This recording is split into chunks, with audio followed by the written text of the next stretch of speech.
who passing through the valley of Baca make it a well, the rain also filleth the pools.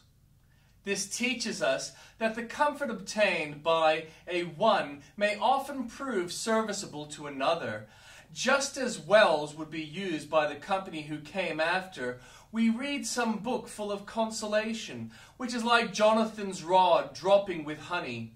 Ah, we think our brother has been here before us, and dig this well for us, as well as for himself. Many a night of weeping, midnight harmonies, an eternal day, a crook in the lot, a comfort for mourners, has been a well digged by a pilgrim for himself, but has proved quite as useful to others. Especially we notice this in the Psalms, such as that beginning, "Why art thou cast down, O my soul?" Travelers have been delighted to see the footprint of man on a barren shore, and we love to see the waymarks of pilgrims while passing through the vale of tears. The pilgrims dig the well, but strange enough, it fills from the top instead of the bottom. We use the means, but the blessing does not spring from the means.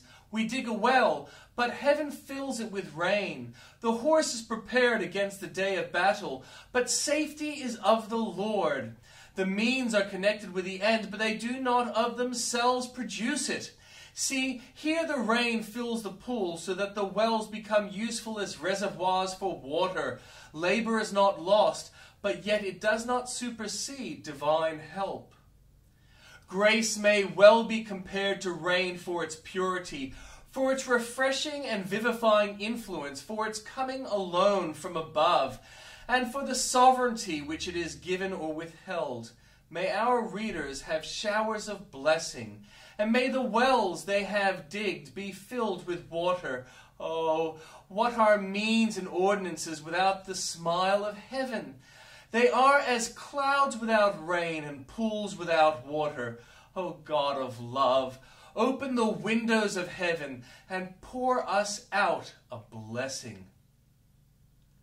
This man receiveth sinners.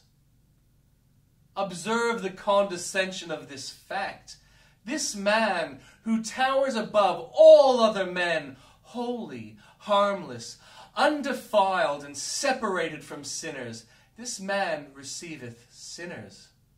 This man who is no other than the eternal God, before whom angels veil their faces, this man receiveth sinners.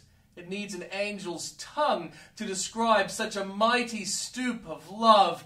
That any of us should be willing to seek after the lost is nothing wonderful. They are of our own race.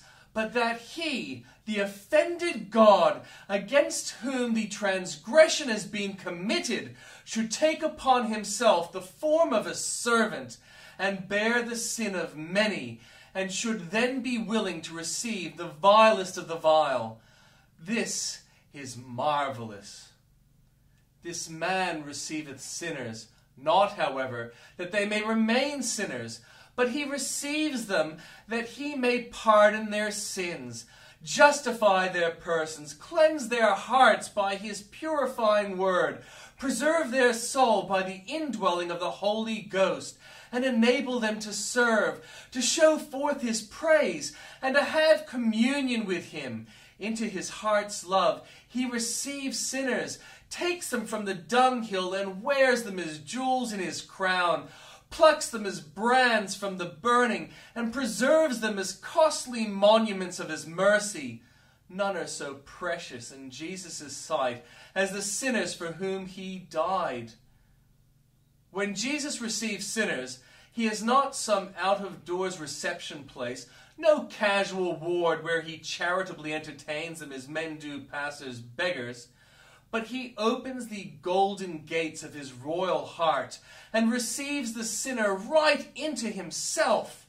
Yea, he admits the humble penitent into personal union and makes him a member of his body, of his flesh, and of his bones. There was never such a reception as this. This fact is still most sure this evening. He is still receiving sinners.